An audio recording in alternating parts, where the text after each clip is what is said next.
आकाशवाणी भोपाल से प्रस्तुत हैं प्रादेशिक समाचार।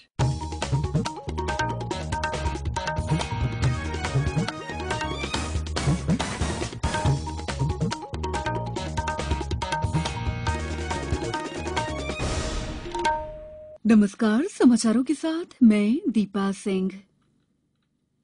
पहले 1 अप्रैल देश भर में 18 साल से अधिक आयु के सभी लोगों के लिए सरकारी केंद्रों में निःशुल्क टीकाकरण अभियान चलाया जा रहा है। आपसे अपील है कि कोविड रोधी टीका जरूर लगवाएं। कोरोना महामारी के प्रति कोई भी लापरवाही न बरतें।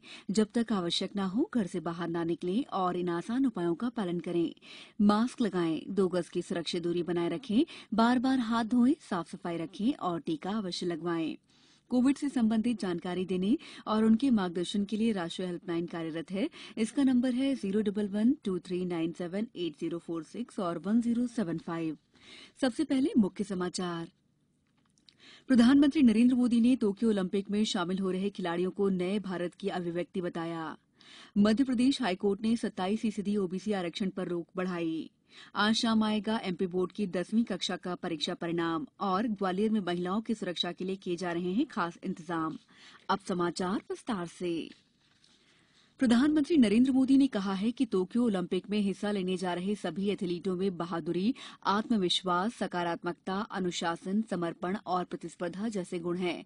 उन्होंने कहा है कि नए भारत की अभिव्यक्ति है। श्री मोदी ने कल टोक्यो ओलंपिक में भाग लेने जा रहे भारतीय खिलाड़ियों से बातचीत की। श्री मोदी ने कहा कि भारतीय खिलाड़ियों में दृढ़ता और धैर्य के गुण विद्यमान हैं और नया भारत भी निर्भीकता, स्थिरता और एकजुटता पर आधारित है। उन्होंने कहा कि 135 करोड़ भारतीयों की शुभकामनाएं टोक्यो ओलंपिक में हिस्सा ले रहे खिलाड़ियों के साथ हैं। प्रधानमंत्री ने कहा कि खिलाड़ियों को बेहतर प्रशिक्षण शिविरों और उत्कृष्ट उपकरणों के साथ प्रशिक्षित करने के प्रयास किए गए। उन्होंने कहा कि आज खिलाड़ियों को अधिक अंतर्राष्ट्रीय अनुभव और जानकारी हासिल करने के अवसर दिए जा रहे हैं। खिलाड़ियों के साथ अनौपचारिक और सहज वार्तालाप में प्रधानमंत्री ने उन्हें प्रेरित किया और उन्हें तैयार करने के लिए उनके परिवारों का आभार व्यक्त किया। मध्यप्रदेश हाईकोर्ट ने अन्य पिछड़ा वर्ग ओबीसी के लिए 27% आरक्षण सहित लंबित अन्य याचिकाओं पर फैसला सुनाते हुए इस आरक्षण को लेकर पूर्व में दिए गए आदेश में अंतरिम बदलाव करते हुए ओबीसी की सभी भर्तियां 14% रिजर्वेशन के अनुसार करने का आदेश दिया है। शेष 13% आरक्षण को अभी रिजर्व रखने का आदेश दिया गया है। मामले में अगली सुनवाई 10 अगस्त को होगी। दरअसल आरक्षण पर फैसले के इंतजार में भर्ती प्रक्रियाओं पर असर पड़ रहा था। हाईकोर्ट में ओबीसी को 27% आरक्षण की संवैधानिकता और आर्थिक रूप से कमजोर वर्गों को 10% आरक्षण की संवैधानिकता को चुनौती देने वाली सभी याचिकाओं की एक साथ सुनवाई हुई। चीफ जस्टिस मोहम्मद रफीक और जस्टिस विजय शुक्ला की डबल बेंच ने पूर्व में 19 मार्च 2019 और 31 जनवरी 2020 को जारी अंतरिम आदेशों में बदलाव करते हुए ये अंतरिम व्यवस्था दी है। प्रदेश में 39,37,000 बालिकाएं लाडली लक्ष्मी योजना में पंजीकृत हैं। लाडली लक्ष्मी निधि में 9,150 करोड़ रुपए जमा है। प्रदेश में लाडली लक्ष्मी अधिनियम 2018 प्रभावशील है। योजना के अंतर्गत वर्तमान में कक्षा 6 में प्रवेश पर 2,000 रुपए, कक्षा 9 में प्रवेश पर 4,000 रुपए, कक्षा 11 में प्रवेश पर 6,000 रुपए और कक्षा 12 में प्रवेश पर 6,000 रुपए की छात्रवृत्ति प्रदान की जाती है। बालिका के 12वीं की परीक्षा में शामिल होने और 18 साल की आयु तक विवाह न करने तथा 21 वर्ष पूरे होने पर 1 लाख रुपए के भुगतान की व्यवस्था है। मुख्यमंत्री शिवराज सिंह चौहान ने लाडली लक्ष्मी योजना पर मंत्रालय में आयोजित बैठक को संबोधित करते हुए कल कहा कि लाडली लक्ष्मी योजना को शिक्षा और रोजगार से जोड़ा जाएगा। इसके लिए योजना को नया प्रारूप प्रदान किया जाएगा। राज्यपाल मंगूभाई पटेल ने कहा है कि सरकार द्वारा लागू की गई योजनाओं लाभ प्राप्त और जरूरतमंद तक पहुंचने के प्रयासों के सहयोग करना प्रत्येक व्यक्ति का कर्तव्य है। योजनाओं को सफल बनाना सरकार की जिम्मेदारी है। ऐसी मान्यता उचित नहीं है। सरकार की योजनाओं से स्वयं लाभान्वित होने के साथ ही दूसरों को भी लाभान्वित करने के प्रयास करने चाहिए। श्री पटेल ने कल सीहोर जिले के जनजातीय बहुल गांवों सुरई, अमाडो और ढाबा के निरीक्षण के दौरान अमाडो गांव में मांगलिक भवन में उपस्थित जनसमूह को संबोधित कर रहे थे। राज्यपाल श्री पटेल ने बताया कि समाज के जो व्यक्ति शिक्षित हो गए हैं वो दूसरों की मदद की जिम्मेदारी ग्रहण करें। इन प्रयासों में समाज के युवा वर्ग को आगे आकर कार्य करना चाहिए। समाचारों में वक्त है ब्रेक का। कोविड-19 से बचाव और सुरक्षित रहने के 3 उपाय।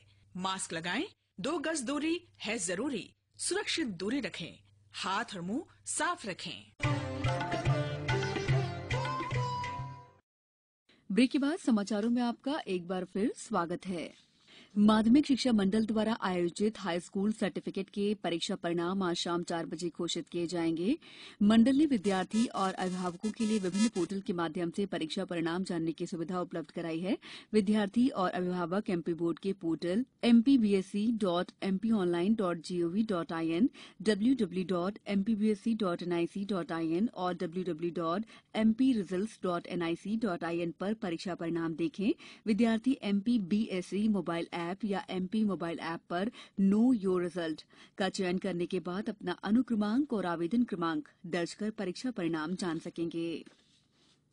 महिलाओं और बालिकाओं के लिए ग्वालियर शहर को स्मार्ट और सेफ सिटी बनाने के उद्देश्य से विशेष रणनीति बनाई गई है, जिसके तहत ग्वालियर शहर में 52 ऐसे हॉटस्पॉट चिन्हित किए गए हैं, जहां विभिन्न विभागों के समन्वय और शहरवासियों की भागीदारी से महिलाओं और बालिकाओं को सुरक्षित वातावरण मुहैया कराने के लिए खास इंतजाम किए गए हैं।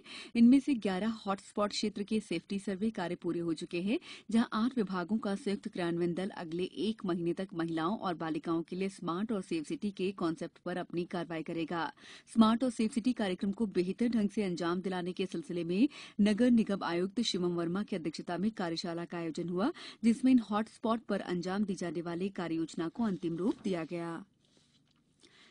प्रदेश में बीते 24 घंटों में कोरोना संक्रमण के 23 प्रकरण मिले हैं, जबकि 38 मरीज स्वस्थ हुए हैं। राज्य में सक्रिय मामलों की संख्या 279 रह गई है।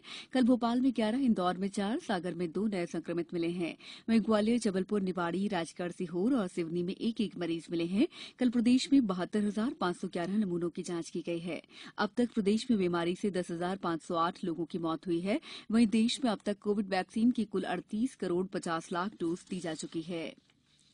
ग्वालियर जिले में छिरेटा और सोता खिरिया 2 ऐसे गांव हैं, जहां के 100% परिवारों ने पौधरोपण कर वायुदूत ऐप पर पल्लवित होते पौधों के फोटो अपलोड किए हैं। छिरेटा और सोता खिरिया गांव ग्वालियर जिला ही नहीं, संपूर्ण प्रदेश के लिए उदाहरण बन गए हैं। दरअसल प्रदेश में जन जन को वृक्षारोपण अभियान से जोड़ने के लिए राज्य सरकार अंकुर अभियान चला रही है। छिरेटा गांव की लक्ष्मी देवी सही मायने में अपने गांव के लिए लक्ष्मी बन गई हैं। लक्ष्मी अपने गांव वालों को ये सब समझाने में सफल रही हैं कि प्रकृति के हर जीव के लिए प्राणवायु ऑक्सीजन से बढ़कर कोई दौलत नहीं और पेड़ों से बढ़कर प्राणवायु का कोई दूसरा स्रोत नहीं। इसलिए पूरा छिरेटा गांव अंकुर अभियान से जुड़ गया है। इसी प्रकार भितरवार जनपद पंचायत के ग्राम सोता खिरिया के भी सभी 108 परिवार अंकुर अभियान के तहत पौधरोपण में जुटे हैं।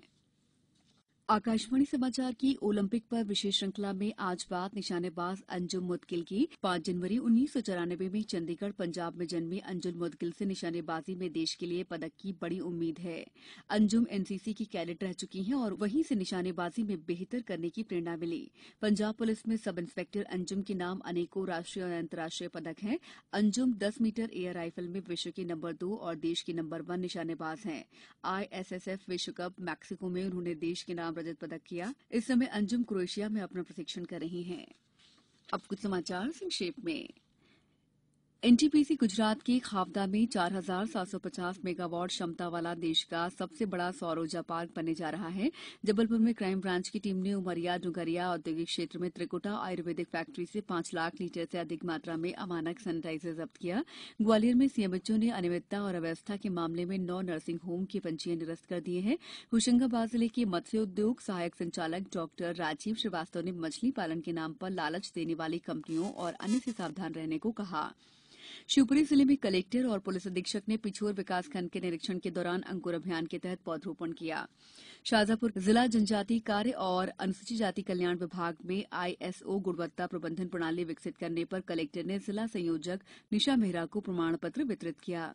सीधी जिले में 19 जुलाई से 18 अगस्त तक दस्तक अभियान और सघन दस्त रोग नियंत्रण पखवाड़े का आयोजन किया जा रहा है। खरगोन जिले में 12 बीज के सैंपल अमानक पाए जाने पर कृषि विभाग ने 5 फार्मों का लाइसेंस निलंबित कर दिया है।